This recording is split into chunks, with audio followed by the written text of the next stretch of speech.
বিশ্বকাপ ফুটবল গত ১০০ বছরে আমরা দেখেছি মাঠে উত্তেজনার লড়াই, কিন্তু ২০৩০ সালে ফিফা যে সিদ্ধান্ত নিয়েছে তাতে উত্তেজনার চেয়েও বেশি বাড়ছে বিতর্ক।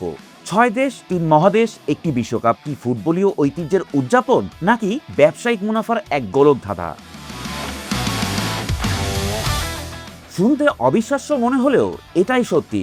২০৩০ সালের বিশ্বকাপ ফুটবল অনুষ্ঠিত হবে ইউরোপের স্পেন ও পর্তুগালে, আফ্রিকার মরক্কোতে আর দক্ষিণ আমেরিকার উরুগুয়ে, আর্জেন্টিনা এবং প্যারাগুয়েতে।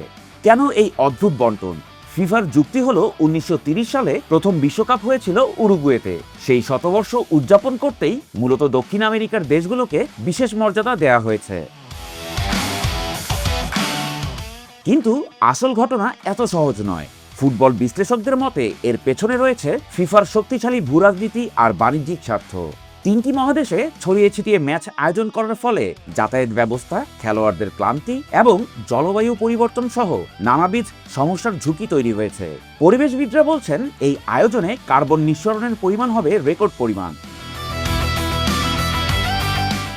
সবচেয়ে বড় বিতর্কটি তৈরি হয়েছে বিশ্বকাপের কোটা নিয়ে। এই ৬টি দেশই স্বাগতিক হিসেবে সরাসরি বিশ্বকাপে খেলার সুযোগ পাচ্ছে। ৪৮ দলের আসরে এমনিতেই ৪৮টি জায়গা, এর মধ্যে ৬টি জায়গা আগাম বুকিং হয়ে গেলে বাকি বিশ্বের জন্য প্রতিযোগিতার রাস্তা আরও সরু হয়ে যায়। ইতালি বা সুইডেনের মতো দলগুলো যখন বারবার মূল পর্বে উঠতে গিয়ে হোঁচট খায়, তখন এই ৬ দেশের সরাসরি এন্ট্রি পাওয়াটা কি নিরপেক্ষতা বজায় রাখে? প্রশ্ন উঠেছে ফিফার মেধা ও যোগ্যতার মূল্যায়নের উপর। শেষ প্রশ্নটা কিন্তু আবেগের। ২০৩০ সালে কি মেসি কিংবা রোনালদোকে শেষবারের মতো বিশ্বকাপের মাঠে দেখা যাবে?